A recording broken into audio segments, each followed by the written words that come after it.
Hello mga beshi, magluluto po tayo ng menudo. Ayan po yung ating menudo. Naglagay po tayong kinayod na cheese ng liver spread, paminta, asin at toyo at kalamansi. Tapos po imekos-mekos po natin yan and then set aside po natin siya ng 1 hour bago pakuluan.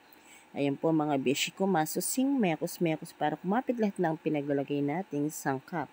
And then habang pinapakulo po natin siya mga beshi, nagluluto na po tayo ng slight na prito ng red bell pepper at saka ng hotdog, ng patatas at saka ng carrots. Tapos po mga beshi, nagisa na po tayo ng maraming bawang at sibuyas. Tapos naglagay na po tayo ng tomato paste at tomato sauce.